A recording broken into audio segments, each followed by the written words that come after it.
You know, I'm leading with the evangelicals. I'm a good Christian.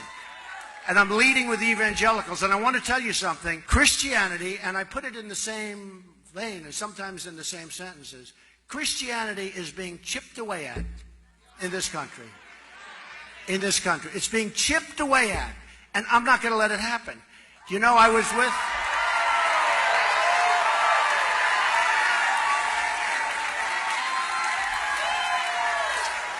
with a whole room full, like 50 pastors, ministers, great people, some of whom I knew pretty well and some I don't. And I said to them, let me ask you a question. How many Christians, evangelicals, but just Christians, do we have in this country?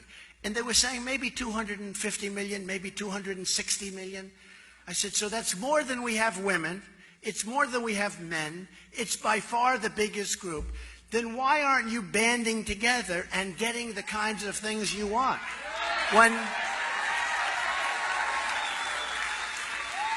When people talk about we need a temporary ban on Muslims until we find out what is going on here, okay? There is total outrage. When people talk about Christians and Christianity, there's no outrage. There's no outrage. I said, let me ask you, and these are great believers, these are great people, these are strong people, smart people. I said, why is it, and I think I really found something that's very important for all of us, why is it that you people don't have a stronger lobby?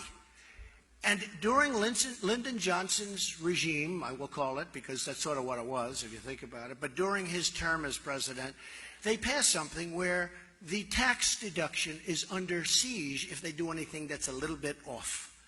Okay? So they're going to lose tax-exempt status, right? And I said, wait a minute, that's right, that's the answer.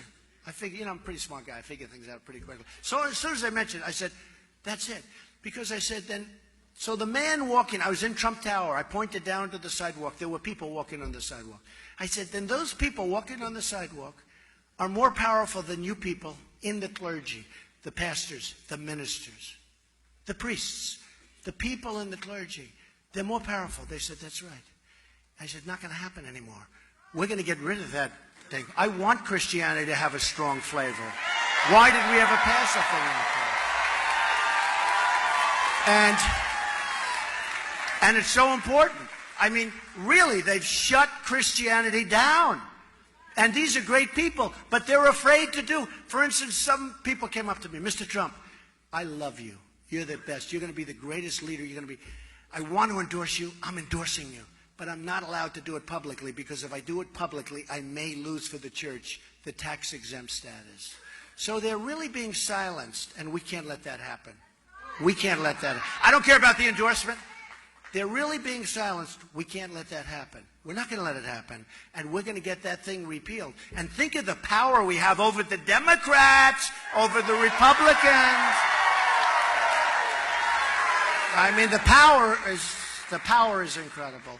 So we're going to get that taken care of, and we're going to be back. And I'll tell you what, come Christmas time, we're going to all be in these department stores that don't have Merry Christmas, and we're going to see Merry Christmas right in those stores, right?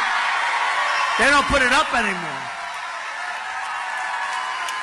We're going to see Merry Christmas at the department stores again, folks. You goes into these stores, you don't even see Merry Christmas anymore. You say, why? Why? The store owners and the big companies especially, like Macy's, which is a very disloyal company.